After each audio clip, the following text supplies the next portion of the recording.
Yeah, that's what I thought, because it tastes like pumpkin and something. Hey, don't play that anymore.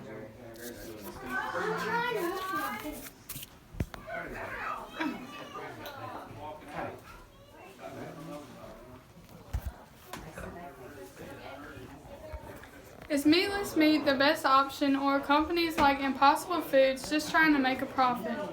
According to OneGreenPlanet.org, meat alternatives have become increasingly popular for American consumers. By doing some research and my own personal knowledge of the cattle industry, I was able to learn about fake meat and why real meat is the best option for you and your family. When someone thinks of meatless meat, they often think of a healthier option to traditional pasture-grown beef. Today I'm going to explain the advantages and disadvantages of fake meat to help you choose the best option the next time you go to the grocery store. I'll start by explaining what fake meat is, the health detriments, environmental efficiency, price difference, and effects on the beef industry. By the end of this, I hope I can convince you to stay away from fake meat and continue to buy the real meat we all love. What is fake meat? According to ConsumerFreedom.com, there are two types of fake meat: burger replacements from plants and growing muscle tissue from stem cells. Animal rights activists have adopted the term clean meat to describe the new meat because it does not require animal slaughter. Although fake meat does not require animal processing, it does require being overly processed. Let's face it, you can't make any vegetable taste like bovine deliciousness.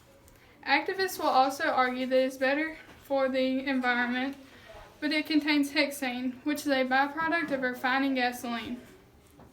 The Environmental Protection Agency classifies hexane as a pollutant, meaning your clean burger may not be as clean as you think. Now that you have an idea of what fake meat is, I'd like to share some of the health detriments that comes along with eating the fake stuff. According to Bloomberg.com, a real beef patty is high in fat and low in sodium, while a Impossible burger is low in fat and calories and high in sodium.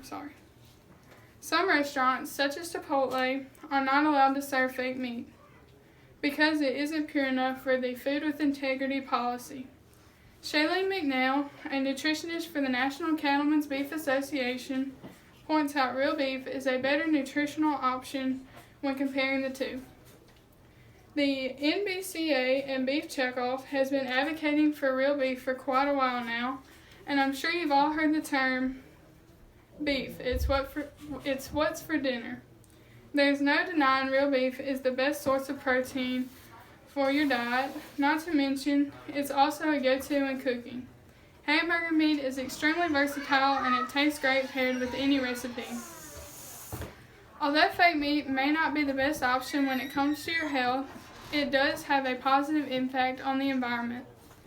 The main benefit of fake meat on our environment is the decrease in carbon emissions. Animal agriculture is responsible for 14.5% of global greenhouse emissions, according to the United Nations Food and Agriculture Organization, with 65% of those emissions coming from beef and dairy cattle. This source comes from CNBC.com. A writer from CNET.com compares eating beef to driving vehicles.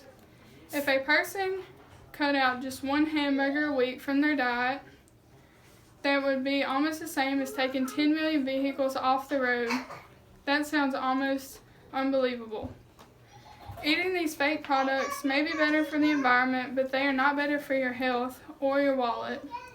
In Al Root's article on Barron's.com, he explains the pricing of fake meats. At Whole Foods, the Beyond Burger retails for around $12 for 2 4-ounce patties. Veggie patties sell for $6.40 a pound, and ground beef sells for $5 a pound. Beyond sausage costs 70% more than regular sausage at the grocery store, selling for $10.30 a pound. There is no replacement for chicken yet, but price ranges anywhere from $3 to $7. The alternative meat industry is growing quickly in sales and popularity. It is estimated to grow to $100 million in the next 10 to 15 years. I'd like to discuss one last topic, and that is the effect meat has had on the cattle industry. The U.S. Department of Agriculture and Food and Drug Administration have taken steps to keep consumers informed whenever they are shopping for meat products. It is required for grocery stores to market fake meat as fake meat and not real meat. Farmers across America have suffered from the new fake meat epidemic. Often, when people are introduced to a new idea that seems almost perfect, they can easily be brainwashed into thinking it is the best option for them. As popularity in fake meat rises, sales in real meat start to decline. Basic economic knowledge tells you that when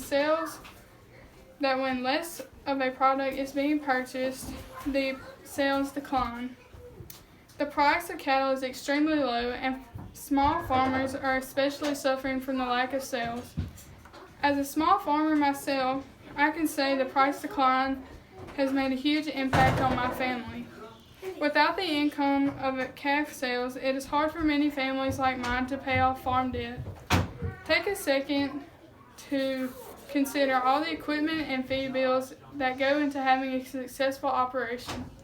How can middle-class families survive if billion-dollar companies dominate in a certain industry? The information I have provided today should have given you insight into the advantages and disadvantages when compared to the beef we all love. Hopefully I have given you the information you need if you are wondering about the hot new meat. I talked about what fake meat is, how it affects your health, environmental effects, price differences, and the effect on the cattle industry. Next time you shop at your local grocery store, I hope you take some of the information I shared with you. Think of a farmer and choose the best meat option for you, real beef. Thank you.